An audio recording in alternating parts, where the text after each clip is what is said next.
বিসমিল্লাহির রহমানির রহিম। আসসালামু আলাইকুম।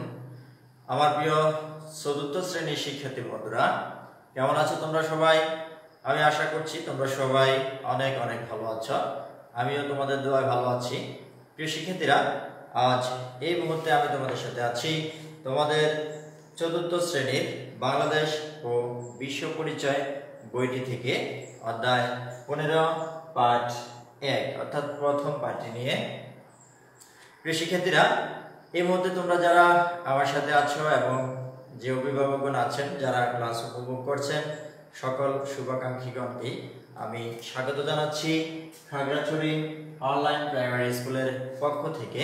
মোহাম্মদ মনির হোসাইন, সরকারি শিক্ষক, ভাগ্য কারবারিপাড়া সরকারি প্রাথমিক বিদ্যালয়, মাটিরাঙ্গা, খাগড়াছড়ি। প্রিয় শিক্ষার্থী বন্ধুরা, আজ আমরা এমন একটি অধ্যায় নিয়ে, এমন একটি পাঠ নিয়ে আলোচনা করতে যাচ্ছি যে পাঠটি আমাদের ইতিহাস বাংলাদেশ নামক নামটির সাথে একেবারে গভীরভাবে জড়িত এবং এই বাংলাদেশ নামক যে নাম এবং যে পতাকা আমরা পেয়েছি তার যে স্তম্ভ মূল শুরুটা হয়েছিল সেই বিষয়টি নিয়ে আজ আমরা আলোচনা করব। পাঠে যাওয়ার আগে প্রিয় শিক্ষার্থীরা, আমরা একটি গান করব সবাই মিলে। তো শুরু করা যাক।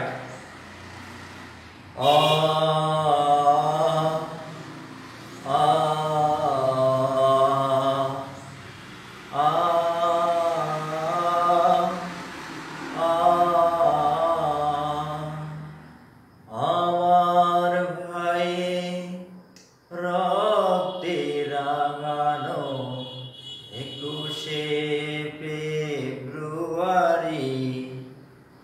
আমি কি ভুলিতে পারি।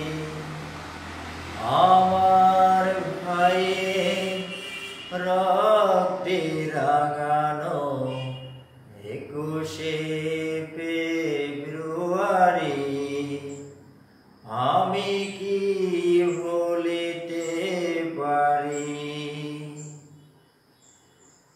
ছেলে হারা শত মায়ের অশ্রু ঘরায় ফেব্রুয়ারি আমি কি ভুলিতে পারি। ছেলে হারা শত মায়ের অশ্রু ঘরায় ফেব্রুয়ারি আমি কি ভুলিতে পারি। প্রিয় শিক্ষার্থী বন্ধুরা, আমরা তাহলে আমাদের পাঠে চলে যাই। আজ আমরা আলোচনা করব, তোমরা হয়তো জেনে গেছো, আজ আমরা আলোচনা করব আমাদের আমরা প্রতি বছর একটি দিন, গুরুত্বপূর্ণ দিন হিসেবে সেটি আমরা পালন করে থাকি। আমাদের বিদ্যালয়ে, বিভিন্ন প্রতিষ্ঠানে, ব্যবসা প্রতিষ্ঠান, সরকারি প্রতিষ্ঠান, সকল প্রতিষ্ঠানে বিশেষ করে সকলে আমরা এই দিনটি পালন করে থাকি। হয়তো এই দিনটি এত গুরুত্ব রয়েছে যার ফলে আমরা সকল জায়গায় সুস্থ সুন্দরভাবে ভাইয়ের ভাষায় কথা বলতে পারছি। প্রিয় শিক্ষার্থীরা, তোমরা সবাই আজকের পাঠের বিষয়বস্তুটি লিখে নাও। সেটি হচ্ছে ভাষা আন্দোলন 1952।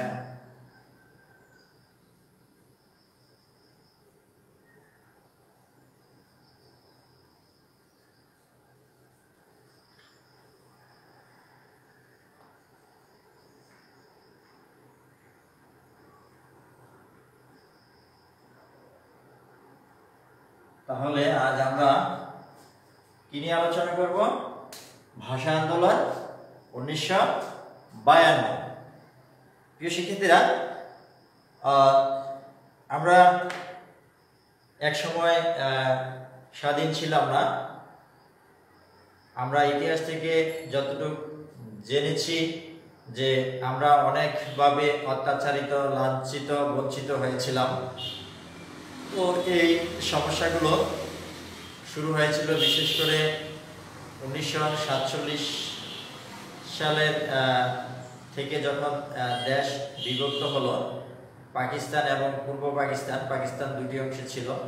তো পশ্চিম পাকিস্তানিরা আমাদের উপর, আমরা পূর্ব পাকিস্তানি ছিলাম, আমাদেরকে অনেক নির্যাতন, অত্যাচার, লাঞ্ছিত, বঞ্চিত করেছিল, শোষণ করেছিল। তো প্রথমে যে বিষয়টি নিয়ে শুরু হয়েছিল সেটি হচ্ছে আমাদের মায়ের মুখের যে ভাষা, সেই ভাষা পাকিস্তানিরা আমাদের থেকে কেড়ে নিতে চেয়েছিল। প্রিয় শিক্ষার্থীরা, তোমাদের বইয়ের মধ্যে ৭৪তম যে পৃষ্ঠাটি আছে সেখানে তোমরা দেখতে পাবে এই বিষয়ে বিস্তারিত তথ্য দেওয়া আছে। ১৯৪৭ সালে ভারত ও পাকিস্তান ব্রিটিশদের কাছ থেকে স্বাধীনতা লাভ করে। পাকিস্তানের দুইটি ভাগ ছিল। পাকিস্তান কয়টি অংশে বিভক্ত ছিল? দুভাগে।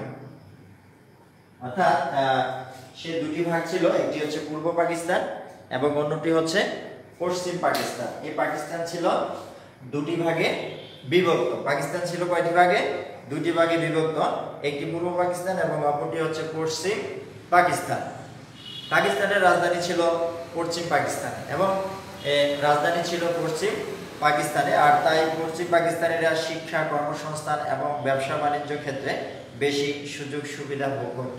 তো দেখা গেছে যে এই রাজধানীকে বা বিভিন্ন চাকরি ক্ষেত্রে, কর্মসংস্থান ক্ষেত্রে, ব্যবসায়ের ক্ষেত্রে এই সকল কিছু মূলে ছিল সবকিছু পশ্চিম পাকিস্তানে, সকল সুযোগ সুবিধা এরাই ভোগ করত।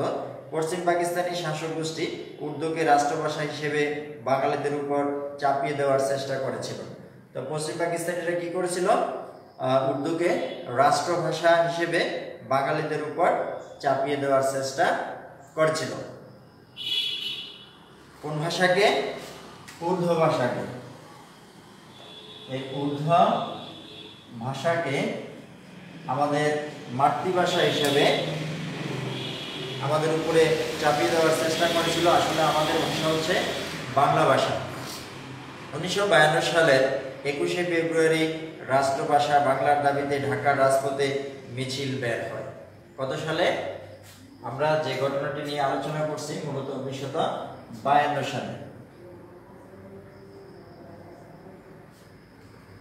তো এই উর্দুকে এরা কি করেছিল? চেয়েছিল যে রাষ্ট্রভাষা হিসেবে, যেহেতু এদের মাতৃভাষা উর্দু ভাষা, পশ্চিম পাকিস্তানিদের, এরা আমাদের ভাষাকে উর্দু হিসেবে রাষ্ট্রভাষার স্বীকৃতি নেওয়ার জন্য আমাদের উপরে চাপিয়ে দিতে চেষ্টা করেছিল।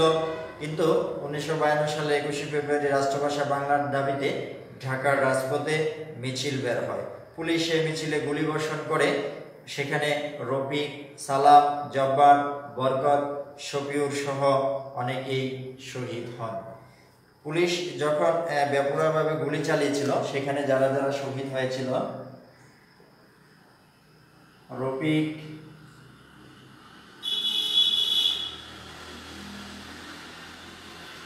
সালাম,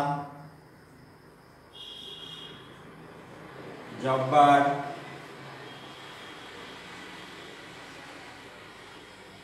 বরকত,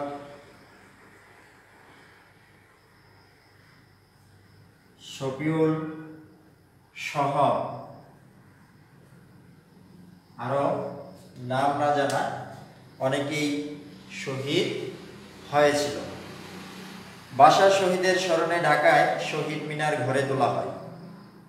আমরা একটি কথা জানি যে মৃত্যুপণ শপথে দীপ্ত শহীদের বুকের তাজা রক্তে রঞ্জিত শ্যামল মাটি আজ আমাদের রক্তাক্ত পতাকা। অর্থাৎ এই যে যারা শহীদ হয়েছিল সবুজ ঘাসের উপরে, তাদের রক্ত রঞ্জিত হয়েছিল এবং চারদিকে যে সবুজ ঘাস, মাঝখানে তাদের যেই রক্ত ছিল, তারই প্রতীক হচ্ছে আমাদের এই জাতীয় পতাকা। আমরা আমাদের প্রতিষ্ঠানে যে পতাকাটি উড়াচ্ছি, আমাদের দেশের যে পতাকাটি আমরা ব্যবহার করছি, এই প্রতীকটি হচ্ছে রক্তের প্রতীক এবং ঘাসের প্রতীক আমাদের এই পতাকা।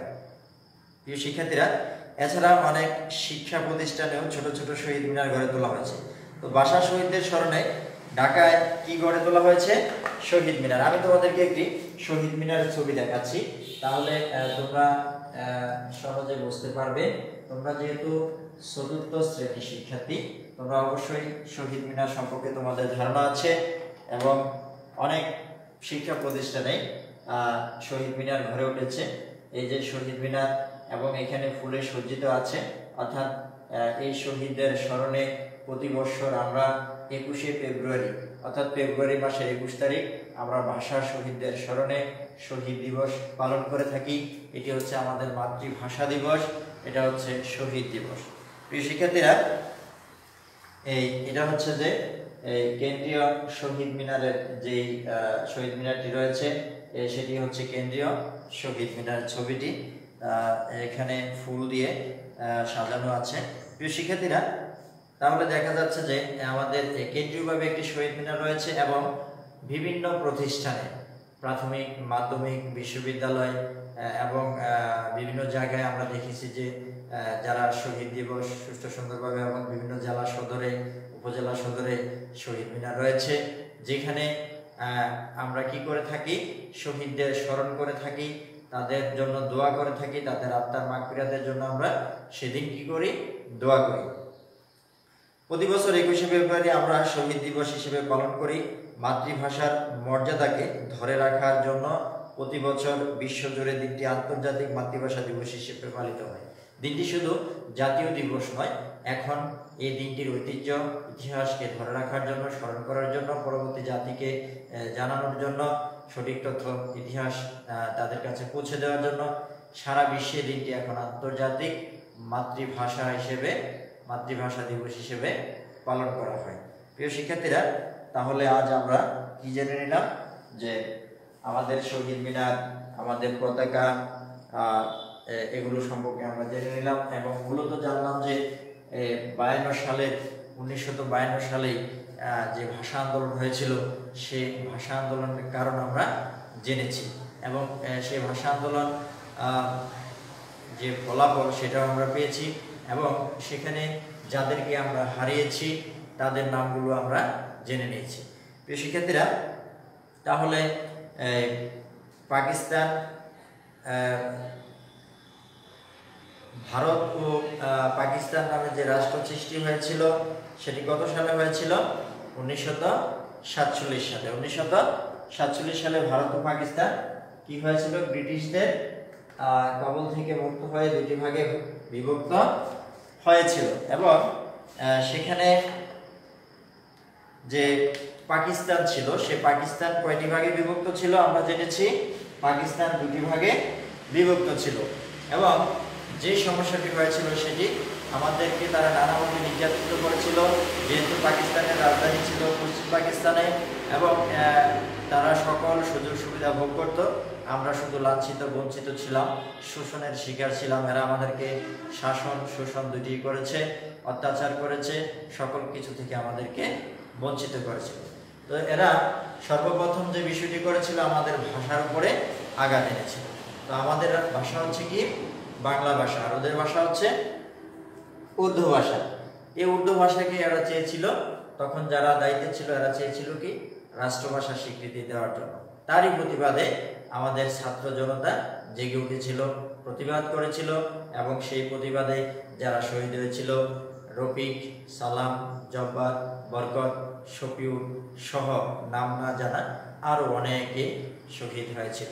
তাদের প্রতিজ্ঞা ছিল, তারা বলেছিল যে মৃত্যুপণ শপথে দীপ্ত শহীদের বুকের তাজা রক্ত, অর্থাৎ তারা মৃত্যুকে ভয় করেনি। তারা চেয়েছে যে কোনো মূল্যে জীবন দিয়ে হলেও আমাদের এই মায়ের মুখের ভাষাকে আমরা রক্ষা করব, প্রতিষ্ঠিত করব, স্বীকৃতি দিব। তো সর্বশেষ আমরা তাদের এই প্রতিজ্ঞা সফল হয়েছে। আমরা হয়তো হারিয়েছি অনেককে, কিন্তু পেয়েছি আমাদের মাতৃভাষাকে। আজ আমরা স্বাধীনভাবে বাংলা ভাষায় কথা বলতে পারছি, বাংলা ভাষা ব্যবহার করতে পারছি, মনের ভাব প্রকাশ করতে পারছি। প্রিয় শিক্ষার্থীরা, তাহলে আমরা একটু অনুশীলন করে নিই আজকের পাঠ থেকে।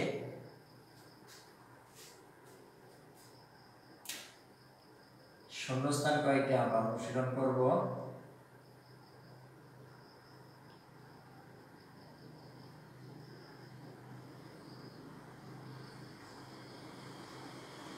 পাকিস্তান বিভক্ত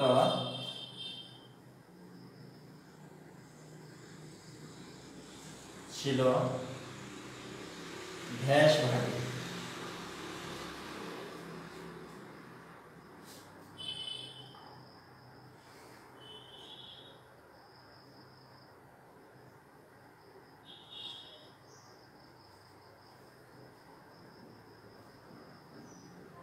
দেশ দাবিতে ঢাকার রাজপথে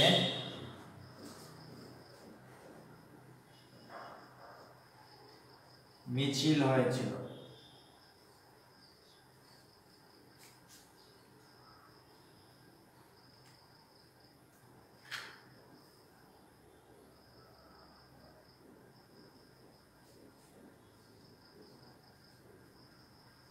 একুশে ফেব্রুয়ারি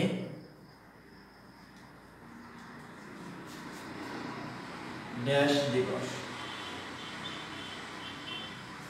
শিক্ষার্থীরা আমরা তিনটি শূন্যস্থান নিয়েছি আমাদের আজকের পাঠ থেকে।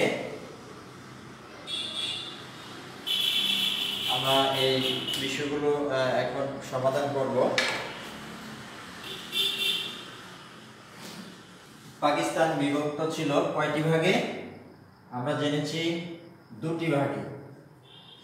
একটি ছিল পূর্ব পাকিস্তান আর একটি ছিল পশ্চিম পাকিস্তান। দেশ দাবিতে ঢাকার রাজপথে মিছিল হয়েছিল। কিসের দাবিতে? ভাষার দাবিতে, রাষ্ট্রভাষার দাবিতে বা রাষ্ট্রভাষা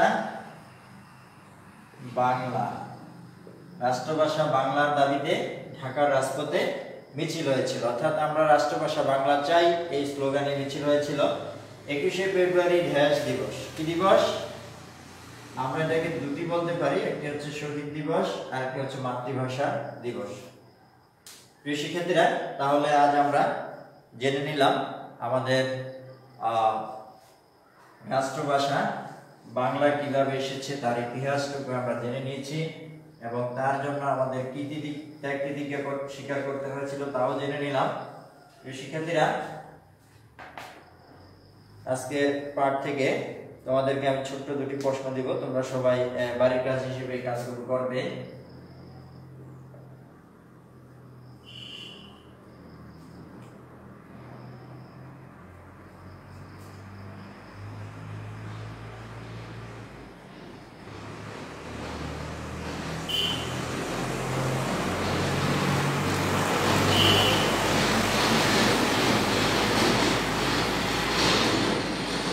ভাষা আন্দোলন কখন হয়েছিল?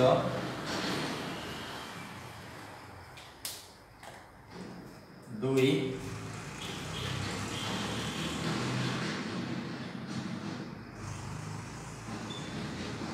ভাষা আন্দোলন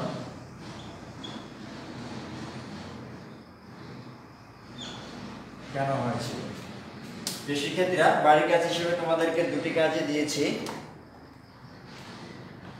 সহজ এবং ছোট্ট দুটি কাজ, তোমরা বাড়িতে করবে। ভাষা আন্দোলন কখন হয়েছিল, ভাষা আন্দোলন কেন হয়েছিল? প্রিয় শিক্ষার্থীরা, শুধু পরীক্ষার জন্যই আমরা শিখবো না, এগুলো হচ্ছে বিশেষ করে বিশ্ব পরিচয় হলো আমাদের বিশ্ব পরিচয় যে বইটি আছে, বাংলাদেশ এবং বহির্বিশ্ব সম্পর্কে যে তথ্য, যে ইতিহাস ঐতিহ্য আছে সেগুলো জানা, ধারণ করা এবং পরবর্তী জাতিকে সেগুলো পৌঁছে দেওয়া এবং তার মর্ম এবং গুরুত্ব বোঝা। প্রিয় শিক্ষার্থীরা, আমরা এই বিষয়গুলো আমাদের ইতিহাসের যে গুরুত্বপূর্ণ বিষয় নিয়ে আলোচনা করেছি সেটি আমরা ভালোভাবে বোঝার চেষ্টা করব এবং মনে ধারণ করব, মর্যাদা দিব এবং পরবর্তী জাতির কাছে সেই ইতিহাস তুলে ধরব। প্রিয় শিক্ষার্থীরা, তোমরা সবাই ভালো থাকবে, সুস্থ থাকবে, স্বাস্থ্যের প্রতি যত্ন নেবে, এই আশা তোমাদের প্রতি থাকলো। আজকের মতো এখানে শেষ করলাম। ধন্যবাদ সবাইকে।